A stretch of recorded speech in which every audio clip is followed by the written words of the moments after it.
ನಾವೆಲ್ಲರೂ ಕೂಡ ಇರಬೇಕಾದದ್ದು ಅತ್ಯಂತ ಅವಶ್ಯ. ಎಲ್ಲಿವರೆಗೂ ಹೋಗಿದೆ ಈಗ ಅಂತಂದ್ರೆ ಪತ್ರಿಕೋದ್ಯಮ ಧ್ವನಿ ಆಗಿರ್ಬೇಕು ಅಂತ ಹೇಳ್ತೀವಲ್ಲ, ಗಂಡ ಹೆಂಡತಿ ಜಗಳಾಡೋದು ಅದನ್ನೇ ಇಡೀ ದಿನ ಎಲ್ಲ ತೋರಿಸುತ್ತೆ. ಅದನ್ನೇ ಪತ್ರಿಕೋದ್ಯಮ, ನೈತಿಕ ಪತ್ರಿಕೋದ್ಯಮ ಅಂತ ಕರಿಬೇಕಾದ್ರೆ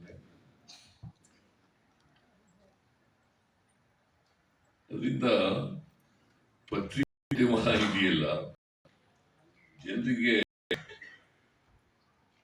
ಸತ್ಯವನ್ನ ತಿಳಿಸ್ತಕ್ಕಂಥ ಕೆಲಸ, ವಸ್ತು ಸ್ಥಿತಿಯನ್ನು ತಿಳಿಸ್ತಕ್ಕಂಥ ಕೆಲಸ ಮಾಡಿ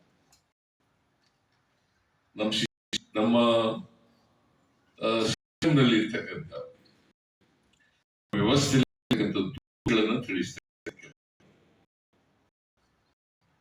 ಮತ್ತೆ ಎಲ್ಲ ಪರಿಹಾರ ಏನು ಅಂತಕ್ಕಂಥ ಸೂಚಿಸ್ತದೆ.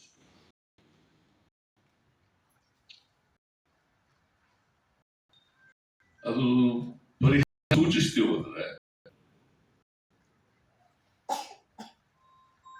ಸಮಾಜದಲ್ಲಿ ತರ್ತಕ್ಕಂಥದ್ದು ಎಷ್ಟು ಆಗ್ತದೆ ಅಂತಕ್ಕಂಥದ್ದನ್ನು ಕೂಡ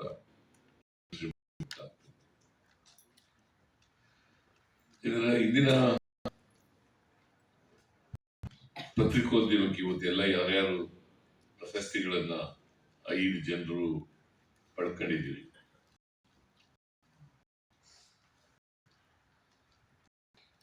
ಅವರೆಲ್ಲರಿಗೂ ಕೂಡ